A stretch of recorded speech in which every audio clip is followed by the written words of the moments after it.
नमस्ते साथियों, सभी पेरेंट्स को मेरा नमस्ते। मेरा प्रश्न है आप लोगों से कि कौन ऐसा पेरेंट्स होगा जो ये चाहेगा कि उनका बच्चा किसी भी परीक्षा में पास नहीं हो। क्या कोई पेरेंट्स ये एक्सेप्ट कर सकता है कि उनका बच्चा भले ही गॉड गिफ्टेड नहीं है, लेकिन उनका बच्चा जो है वो वीक है, कमज़ोर है, भगवान ने उसको वो बुद्धि नहीं दी है, वो क्षमताएं नहीं दी है जिसका विकास किया जा सके, और वो फेल हो रहा है या 100 में से 20% 30% मार्क्स ला रहा है, तो इसके लिए कौन जिम्मेदार है?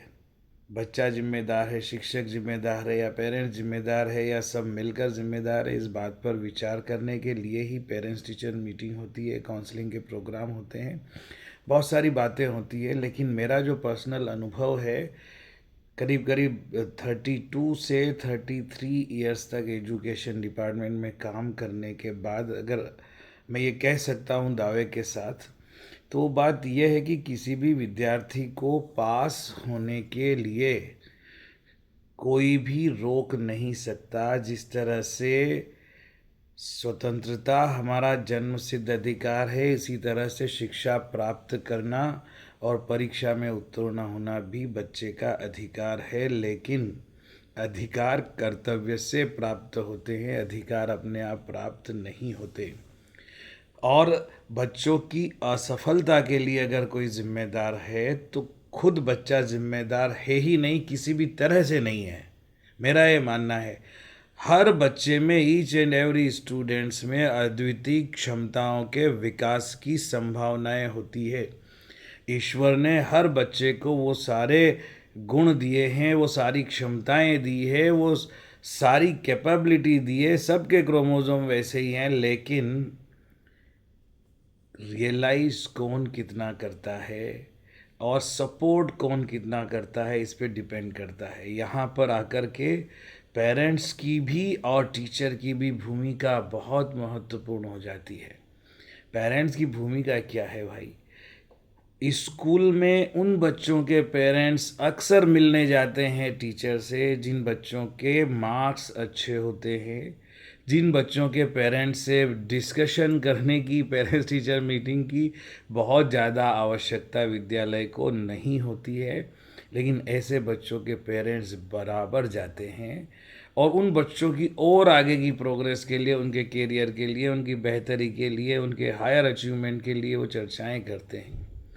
लेकिन जो बच्चा लगातार एक से अधिक बार पिछली परीक्षाओं में अनुत्तीर्ण रहा है, जिस बच्चे का पढ़ने लिखने का काम कंप्लीट नहीं रहता है, जिस बच्चे की ढेर सारी शिकायतें रहती है, उन बच्चों के पेरेंट्स विद्यालय में जाते ही नहीं हैं। शायद वो ये जानते हैं कि अगर हम जाएंगे तो बच्चे के बारे में ढेर सारी शिकायतें सुनने को मिलेगी, और ऐसा करके वहाँ जाकर अपनी इंसल्ट करवाने का क्या मतलब। तो ये चीज़ मेरी इससे सख्त नाराज़गी है। उन बच्चों के पेरेंट्स को बार बार और सबसे ज़्यादा विद्यालय में आने की आवश्यकता है, जिन बच्चों को अच्छे मार्क्स लाने में बहुत परेशानी हो रही है, परीक्षा में उत्तीर्ण होने में परेशानी हो रही है, जो अपना होमवर्क क्लास वर्क कंप्लीट नहीं करते हैं।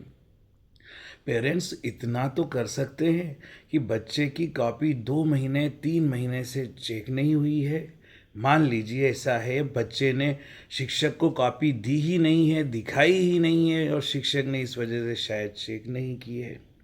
या बच्चा लंबे समय तक विद्यालय में अनुपस्थित रहा है, इसलिए उसका बहुत सारा सिलेबस तैयारी से छूट गया है। बच्चे ने जब पढ़ा ही नहीं तो समझेगा कैसे, और समझा ही नहीं तो कैसे पढ़ाई करके वो एग्ज़ाम में परफॉर्म करेगा।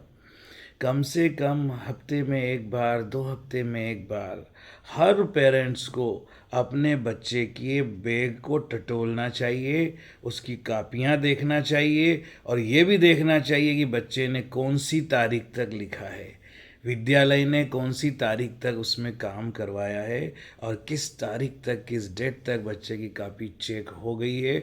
और अगर नहीं हुई है तो उसका कारण अपने बच्चे से पूछे, और ज़रूरत पड़े तो विद्यालय में आकर बात करें। लेकिन हमने देखा है कि 3 3 महीने, 4 4 महीने, 5 महीने भी हो गए होंगे, कुछ 2 4 6 बच्चे ऐसे होंगे जिनकी कापियाँ चेक नहीं है, शायद उन्होंने शिक्षक को नहीं दी है या जो भी कारण है, या बच्चा नहीं लाया है या अनुपस्थित रहा है। मैं पर्सनली चाहता हूँ कि ऐसे पेरेंट्स आए और प्रिंसिपल से मिले, शिक्षकों से मिले, विद्यार्थी से सबसे पहले पूछे।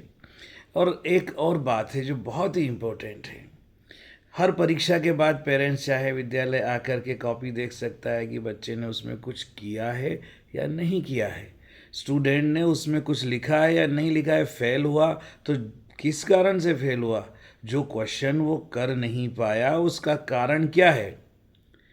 कोई भी स्टूडेंट ऐसा नहीं है कि मेहनत करे, बार बार मेहनत करे, पढ़े समझे और परीक्षा में पास न हो पाए, ऐसा हो ही नहीं सकता। ये बहुत बड़ी गलत फहमी है। जिसको भी इस बारे में कुछ प्रॉब्लम है या जो मानते हैं कि नहीं बच्चा तो फेल होने के लिए ही बना है या कमज़ोर है, वीक है, बहुत सारे कारण जो बताते हैं कि इस वजह से बच्चा फेल हो जाता है, उनका कितना भी बड़ा डाउट हो, मुझसे आकर एक बार पर्सनली बात करें, बच्चे को साथ में लेकर आएँ, मैं काउंसलिंग करूँगा, बात करूँगा और ये प्रूव करूँगा कि कोई भी बच्चा फेल होने के लिए नहीं बना है। हर बच्चे में कुछ ना कुछ क्वालिटी है, उस बच्चे की क्वालिटी को समझना ज़रूरी है।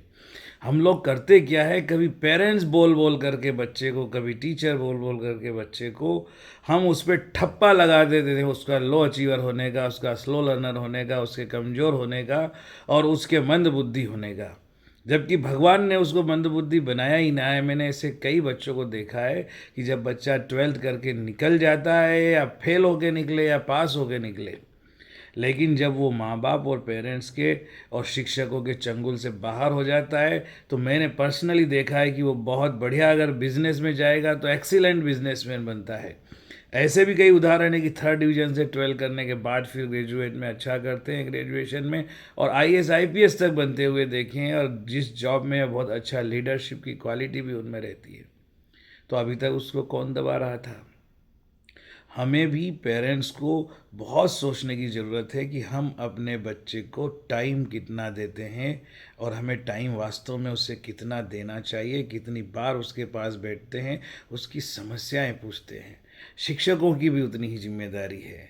प्रत्येक शिक्षक को जिसके विषय में बच्चा अनुत्तीर्ण हुआ है या अच्छा परफॉर्म नहीं किया है या बहुत ख़राब परफॉर्म किया है, उस शिक्षक को भी एक बार अकेले में, साथ में, कहीं एक साइड ले जा करके फ्री जगह पे स्वतंत्रता पूर्वक, जहाँ बच्चा अपनी बात कह सके, उससे पूछना चाहिए कि बेटा, मैंने तुमको समझाने में कोई कमी रखी है क्या? ये प्रश्न तुम क्यों नहीं कर पाए? क्या तुम्हें मेरा पढ़ाया हुआ समझ में नहीं आया या कोई और कारण था? बताओ मुझे, मैं तुम्हारी क्या हेल्प कर सकता हूँ।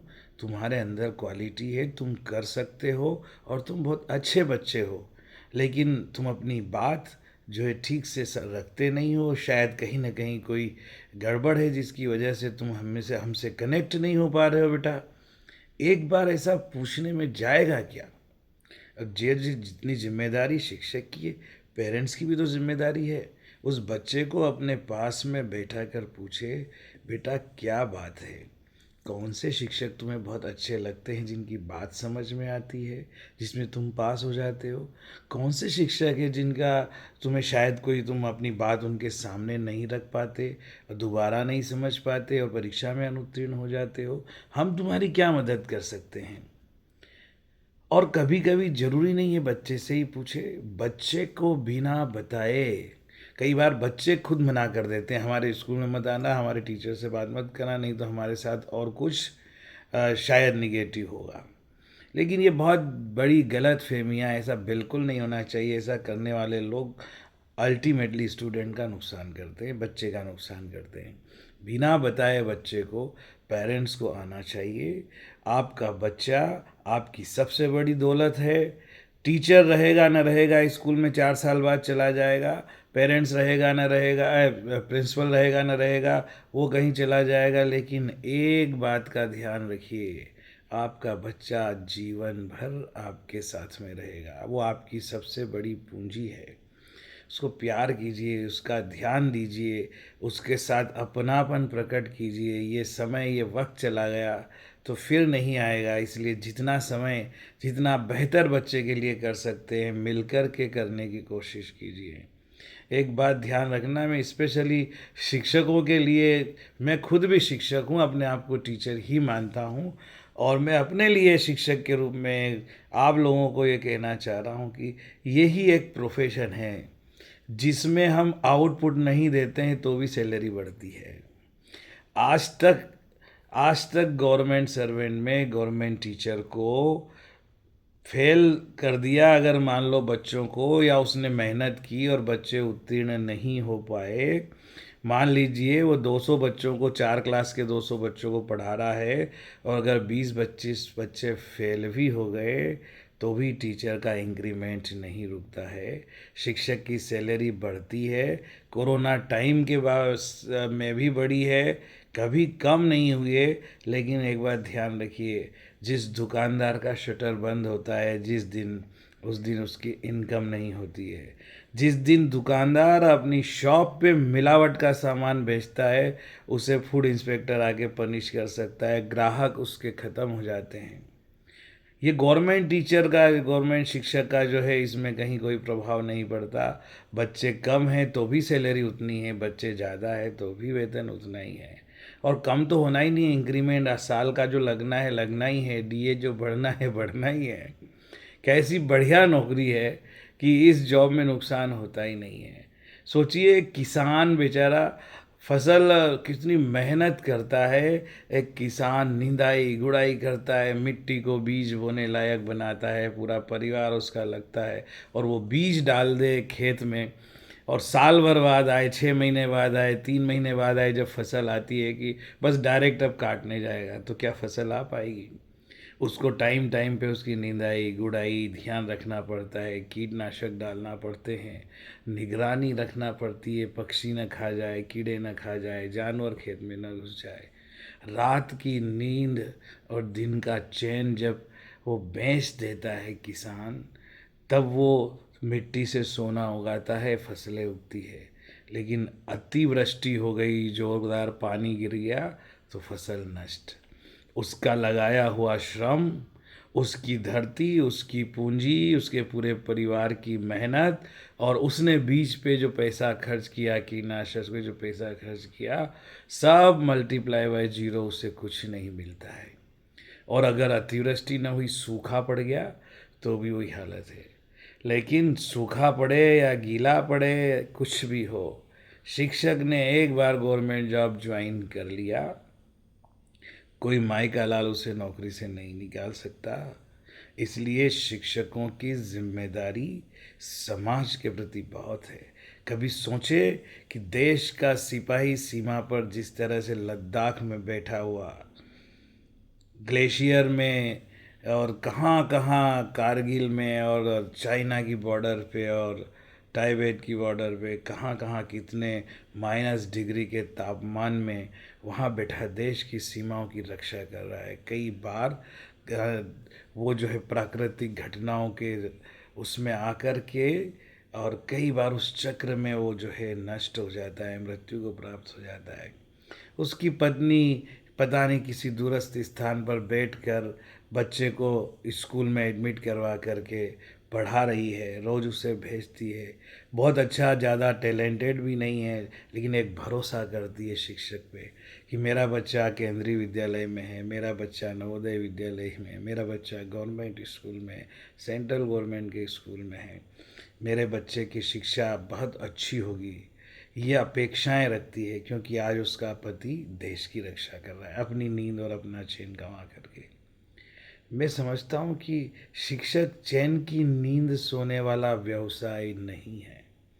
जो लोग ये सोचते हैं कि चैन की नींद सो करके बड़े आराम से ये मास्टरी की नौकरी करना है, बड़ा आसान है, ये भूल जाइए। अगर आपको किसी के जीवन में बदलाव लाना है, किसी बच्चे को हनुमान की तरह उसकी ताकत याद दिलाना है, किसी बच्चे के अंदर छिपी हुई क्वालिटी को बाहर लाना है, जो बच्चा फेल हो रहा है, स्लो लर्नर से जिस पे ठप्पा लगा हुआ है, उस बच्चे को अगर बहुत अच्छे लेवल पर लेकर जाना है, तो जीरो से हीरो बनाने के लिए हमें भी स्टार्टिंग से ही स्टार्ट करना पड़ेगा, बैक टू बेसिक पे जाना पड़ेगा और उस बच्चे के लिए खूब मेहनत करना पड़ेगी। तभी संभव होगा कि उस बच्चे के चेहरे पर हम खुशी देख पाएंगे, बच्चा अच्छे से उत्तीर्ण होगा। और न केवल बच्चे के चेहरे पर हम खुशी देख पाएंगे, हम उस बच्चे के पेरेंट्स के चेहरे पर भी खुशी देख पाएंगे। और ये खुशी वो खुशी होती है जिसकी तुलना किसी पुरस्कार से नहीं की जा सकती। और हमारे अंदर जो सेटिस्फेक्शन होगा, उससे बड़ा कोई पुरस्कार, उससे बड़ा कोई वेतन नहीं हो सकता। इसलिए मेरे सभी शिक्षकों से विनम्र अनुरोध तो है ही, पेरेंट्स से भी मेरा अनुरोध है कि आपकी भी जिम्मेदारी बहुत बड़ी है।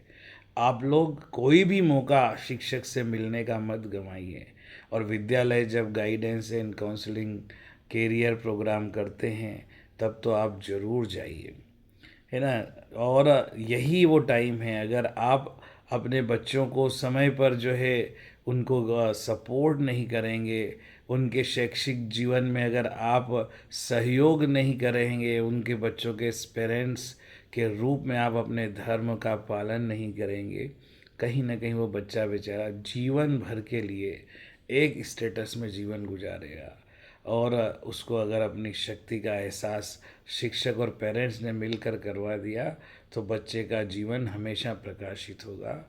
मैंने शायद ज़्यादा बोल दिया, समय ज़्यादा हो गया, लेकिन मन में जो बात थी आपको बताई, आपको आपने इसे सुना दे, आपको बहुत बहुत धन्यवाद, आभार। मैं अंत में यही कहना चाहूँगा कि शिक्षा जीवन का उजास है, शिक्षा जीवन का प्रकाश है, अलंकरण है यह चरित्र का, यह क्षमताओं का विकास है। धन्यवाद, थैंक यू वेरी मच।